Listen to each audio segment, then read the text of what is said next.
Bonjour à tous, on se retrouve pour une nouvelle vidéo, cette fois-ci sur les mémoires, enfin l'historien et les mémoires de la guerre d'Algérie. On reste donc dans ce thème qui a déjà été évoqué dans un premier chapitre, là on passe au deuxième.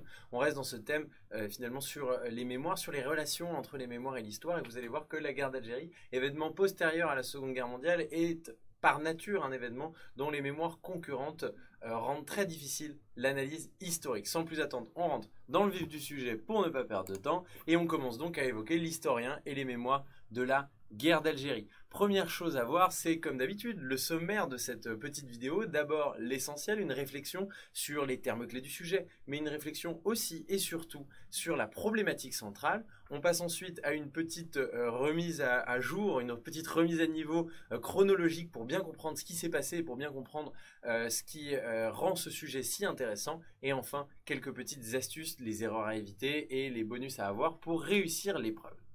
On rentre donc dans l'essentiel du sujet. L'essentiel du sujet, finalement, il est assez lié à celui qu'on a vu sur la Seconde Guerre mondiale et sur la mémoire, en tout cas les mémoires de cette Seconde Guerre mondiale.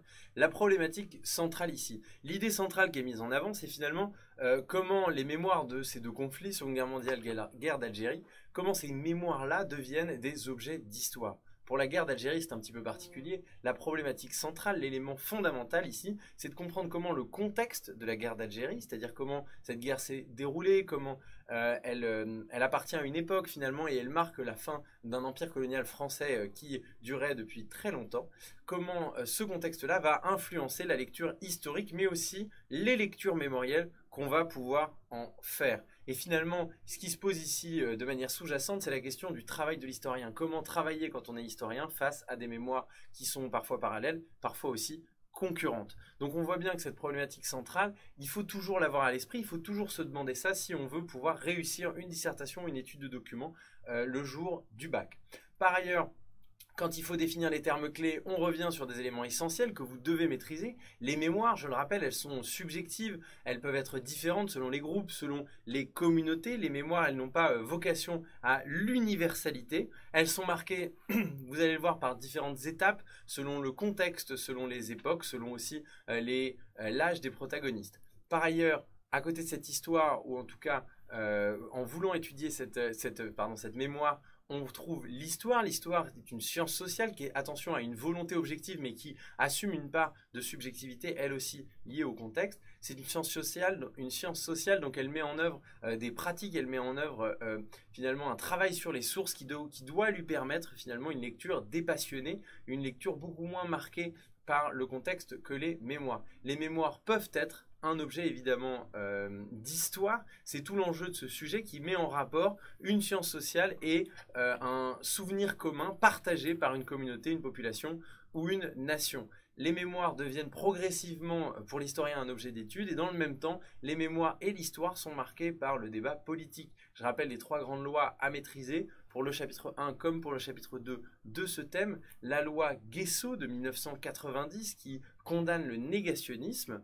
Par ailleurs, les lois de 2001, celle de reconnaissance du génocide arménien d'une part, et d'autre part, celle qui reconnaît l'esclavage et la traite négrière. Il y a donc à la fois un débat historique qui vise à comprendre une époque, à comprendre les processus et les évolutions qui ont marqué l'histoire de l'humanité et plus précisément de la France et du territoire algérien qui devient l'Algérie à ce moment-là.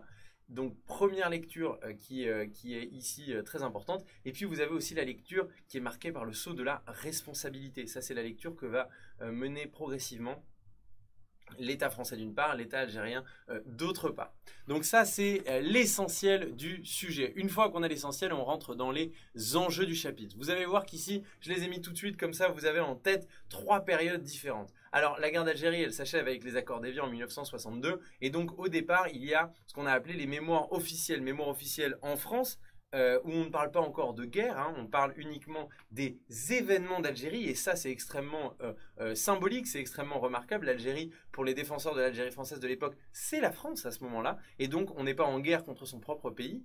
Il ne s'agit pas d'une guerre entre deux puissances, il s'agit d'une guerre civile qu'on va appeler pudiquement les événements.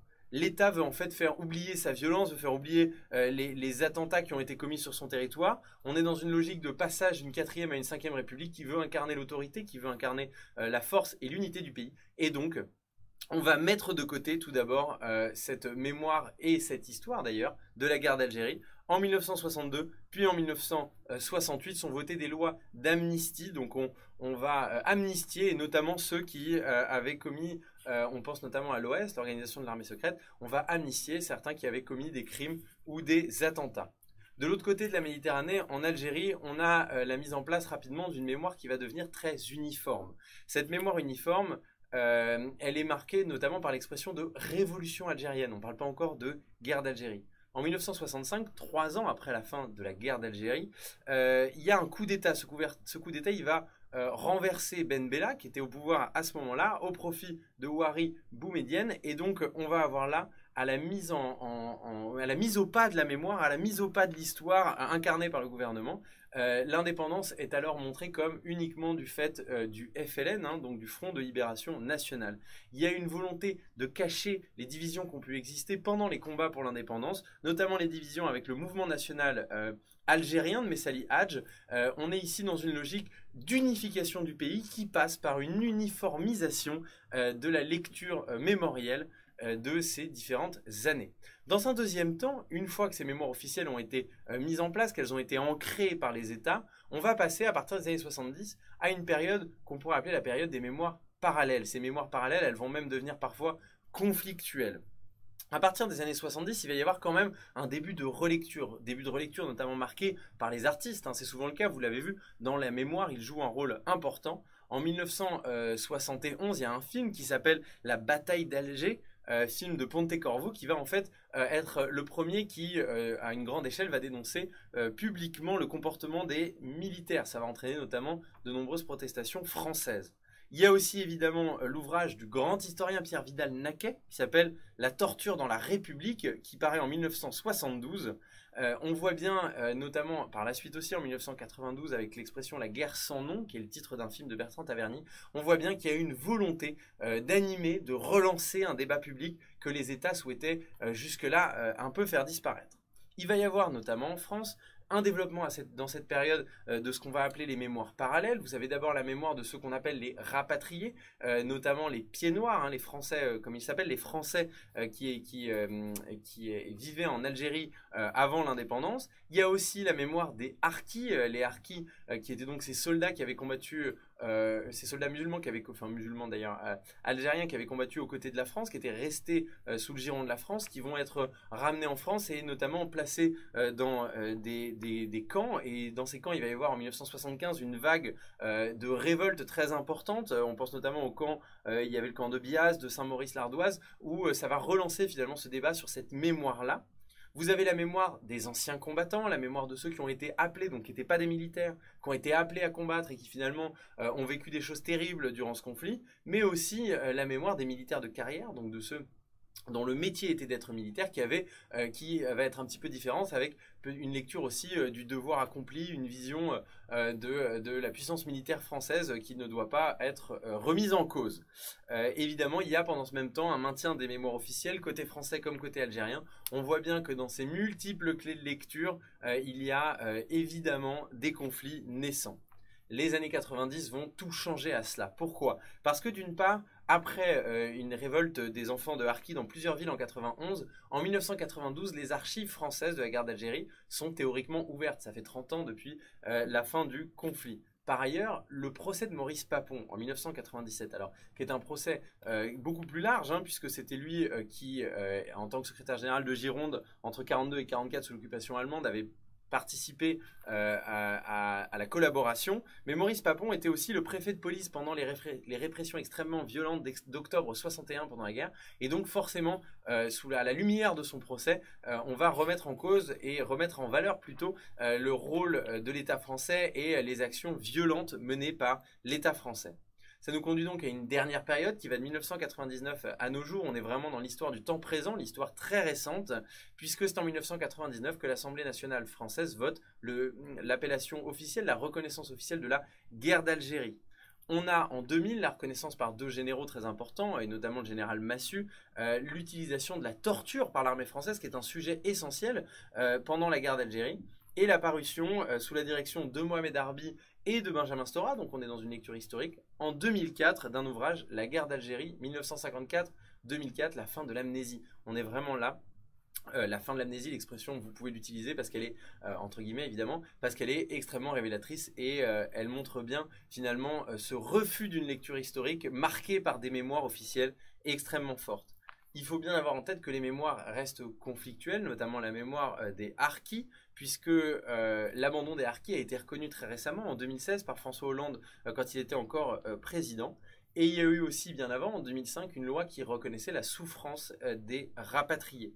On est finalement dans un système où l'Algérie reste marquée par une mémoire officielle très forte, avec un côté assez uniforme. Les harkis sont toujours en Algérie perçus comme des traîtres. Et donc on a voilà, des oppositions mémorielles qui rendent difficile, c'est ce que dit bien cet ouvrage sur la fin de l'amnésie, qui rendent très difficile une lecture historique, objective de ce conflit. Donc là, on a été très efficace. On va passer maintenant à une dernière partie peut-être un petit peu plus glorifiante pour vous maintenant que vous avez réussi à encaisser le reste. D'abord, les erreurs à éviter, elles sont similaires hein, sur tous les sujets sur la mémoire. Attention à ne pas valoriser une mémoire plutôt que d'autres, à ne pas croire qu'il y a une mémoire, mais qu'en réalité, il y a différentes mémoires qui, en tant que mémoire subjective, se valent tout à fait. Dans un deuxième temps, vous avez évidemment l'idée du devoir de mémoire qui est évidemment à éviter. Et enfin, l'idée de ne pas contextualiser. On ne peut pas reprocher ce qu'ont fait les acteurs à tel ou tel moment. On ne reproche pas, on cherche à comprendre. C'est tout l'intérêt de la science sociale qu'est l'histoire. Pour finir, gagner des points, le plus important. Alors, gagner des points sur un sujet comme celui-là, c'est tout à fait possible, c'est tout à fait faisable. L'information en plus, pourquoi pas ouvrir ou terminer son sujet sur la polémique. Alors évidemment en y mettant les formes et avec sans prendre parti, mais sur la polémique générée par les propos d'Emmanuel Macron quand il était candidat à la présidentielle, enfin à l'élection présidentielle, qui avait parlé de crimes contre l'humanité pour la présence française en Algérie. On avait bien vu dans la violence des débats que ça avait suscité, dans la violence des manifestations, notamment de rapatriés qui avaient eu lieu contre lui, que c'est un débat et ce sont des mémoires qui sont encore très présentes, qui sont encore très vives et qui marquent encore le débat public aujourd'hui. Est-ce que c'est un sujet attendu? Alors en ES et en L, c'est un sujet qui est un peu moins attendu puisqu'il est tombé en 2016. Attention, en S, il a de fortes chances de tomber. S'il tombe, ce sujet, ce sera l'historien et les mémoires de la guerre d'Algérie. Donc un sujet très vaste, hein, mais en même temps assez facile à traiter si vous avez bien suivi cette vidéo, si vous avez bien ravivé les différentes connaissances que vous pouviez avoir, ou même si vous êtes allé vérifier 2 ou 3 choses, c'est pas très grave. Je vous fais confiance, vous avez toutes les clés en main, vous avez toutes les cartes en main pour réussir cette épreuve du bac. Bon courage à tous.